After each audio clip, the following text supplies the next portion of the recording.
Internal memos, private emails, strategic plans. That's the kind of stuff that's supposed to stay behind closed doors. But what happens when it all gets leaked? Well, we're about to find out. It's a really fascinating question, isn't it? When that private internal strategy suddenly meets public scrutiny, you get a story that's all about perception, interpretation, and, yeah, some pretty intense debate. So for this explainer, we're zeroing in on one very specific source, a blog that got its hands on internal Bahá'í correspondence and used it to level some really serious accusations. Our goal here is pretty simple. We're going to break down what the letters actually say and then unpack how this critic interprets them. All right, so let's start with the documents themselves. These are the leaked letters that give us a rare window into how the Bahá'í leadership operates when they think no one else is watching. Okay, before we dive deep, you gotta know who's who. At the very top, you have the Universal House of Justice, or UHJ. They're the global headquarters based in Israel. They send guidance down to the national bodies, which are called National Spiritual Assemblies, or NSAs. That's the basic chain of command we're gonna see in action. So here's where our story kicks off, 2007, in Uzbekistan. Police show up at a Baha'is workshop, they find some religious literature, and they accuse them of holding an unauthorized religious gathering. It ends up in court, and they get hit with a $50 fine. This small incident is the spark that lights the whole fire. So what's the advice from the top brass in Israel? Well, their first move is super pragmatic. They basically say, look, just pay the fine, don't make a big deal out of this, let's de-escalate. But, and this is a huge but, in the very same letter, after telling them to be cautious on the legal front, the UHJ sends a totally different message about their main mission. They tell believers to keep on teaching with courage and steadfastness. So you see the tension, right? Be quiet about the legal stuff, but be bold with your religious activities. And the strategy didn't stop there. It was actually this multi-layered plan. Internally, the message was, keep spirits up.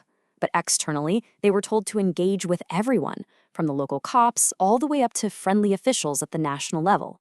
The idea was to build relationships and figure out how to navigate the situation. Now, what's interesting is that this advice wasn't static. It evolved over time. The leadership kept saying, be bold, but they added, be wise. They started suggesting alternative methods for teaching, basically ways to do it that were less likely to get them into trouble. A clear shift toward a more strategic, under-the-radar approach. Okay, so that's the raw info from the letters. Now let's flip the coin and see how the source blog interprets all this. And its central accusation, the big one, is hypocrisy, especially when it comes to politics. And this is where the blog really zeroes in on what it calls a massive contradiction. On the one hand, you've got this guidance from 1946 that says flat out, don't engage in political pressure campaigns. But on the other hand, the blog points to the modern leadership's use of open letters about how Baha'is are treated in Iran and calls it, well, a political campaign. And look, the criticism gets way more intense from here. The source blog makes this incredibly provocative claim. It alleges that these public campaigns aren't just hypocritical, but that it's all a cynical game to create martyrs in Iran for propaganda and fundraising. A really, really heavy accusation. So the blog's critique then shifts from political hypocrisy to what it calls deceptive ways of spreading the faith, and it puts a special focus on kids. So according to this blog, it's not just casual outreach. It lays out what it calls a calculated four-step conversion funnel. The blog claims that things like devotional meetings and study circles are really just steps to identify and then convert people, especially children, using methods it describes as deceptive. And to make its point, the blog brings up this one story from Uzbekistan. Apparently, when a Baha'i was questioned about teaching children without parental consent, their defense was, hey, we were having tea together. It was just an informal get-together, nothing that needs official permission. Well, the Uzbek authorities weren't having it at all. An official is quoted firing right back, saying, sure, drink all the tea you want, but the second it becomes religious education for kids, you absolutely have to inform the government. The blog uses this quote to argue the whole cup of tea thing was just a cover story.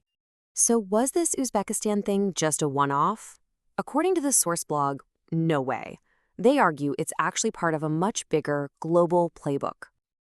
And to build that case, the blog starts connecting dots, pointing to similar accusations from all over the world. In Iran, they were allegedly caught illegally teaching kids. In India, students supposedly said their schoolwork was a front for religious classes. And you see arrests and deportations in Yemen and Indonesia over charges related to trying to convert people, including children. So you can see the two sides of the story, right? On one side, you've got these leaked letters showing a leadership trying to carefully manage legal risks while still pushing their mission forward. And on the other side, you've got a critic looking at the exact same situation and seeing proof of a global agenda based on hypocrisy and deception.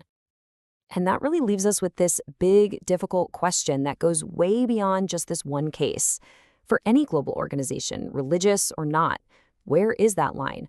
When does careful, private, strategic planning cross over into what critics will inevitably call public hypocrisy? It's something to think about.